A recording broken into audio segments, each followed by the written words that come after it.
brilliant question. Okay, because every single company experiences the same thing. So you build up a sales guy, becomes your King Kong cat guy, then leaves, and then there's a vacuum in your business. And sometimes you've got 10 salespeople, but 2 of them are incredible, and they both leave, and you're left with 8 duds. You know, we all have a dud. Does anybody have a dud salesperson? Oh, yeah. Of course, we all have them, right? So this is what I've learned, is that number one, your business needs to be bigger than the individual.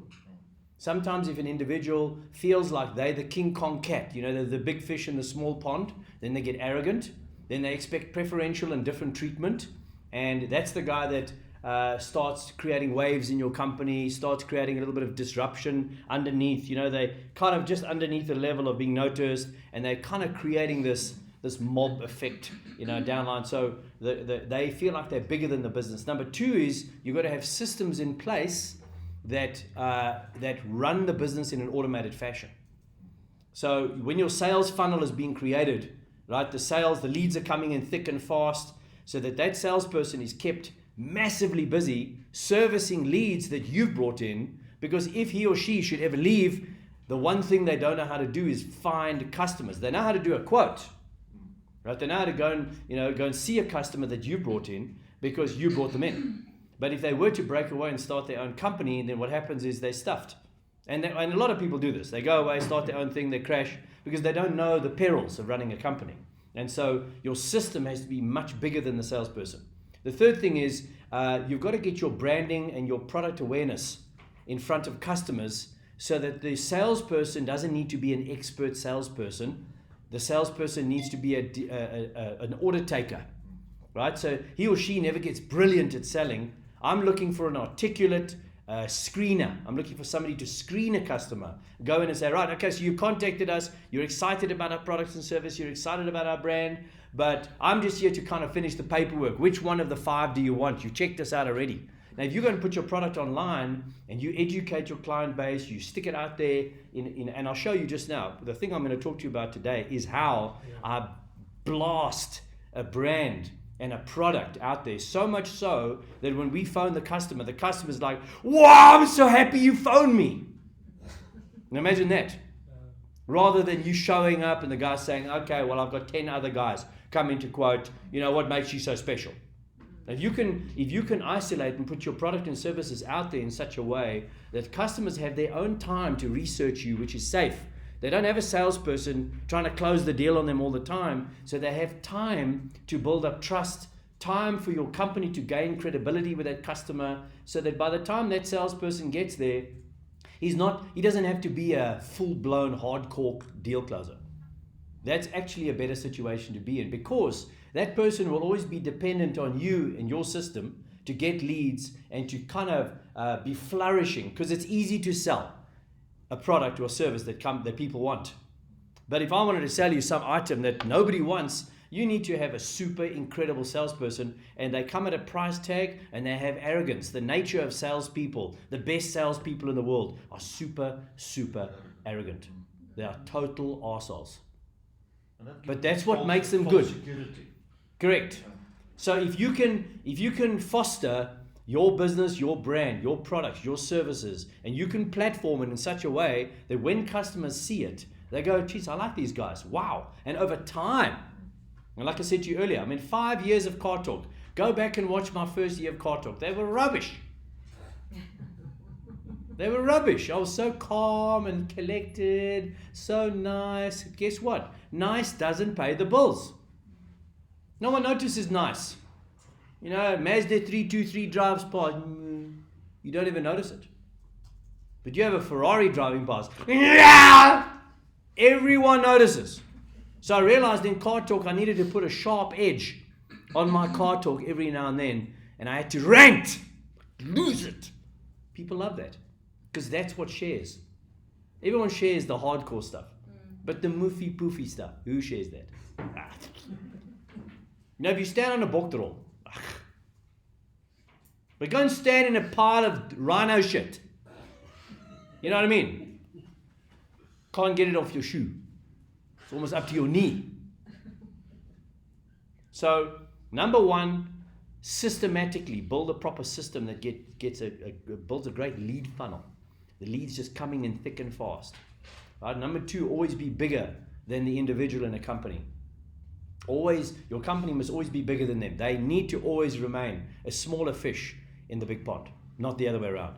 And number 3, make sure that your customers out there are seeing the best of your brand before a salesperson goes in there and stuffs it up.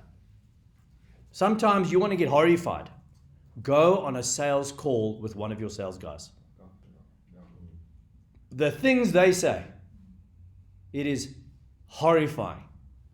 Now, I don't have that kind of business anymore. People come to me now. We don't go and look for customers ever. Our customers come to us now.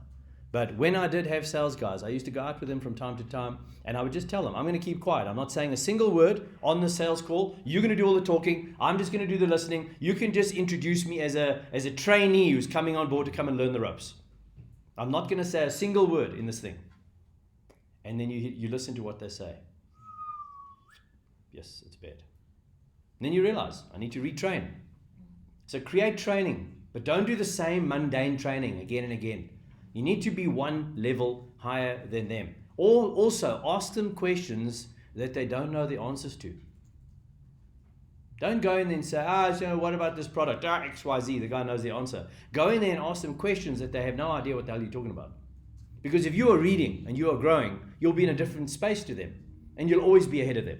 Like this, between when we broke up on the 19th until today, I've read 7 business books.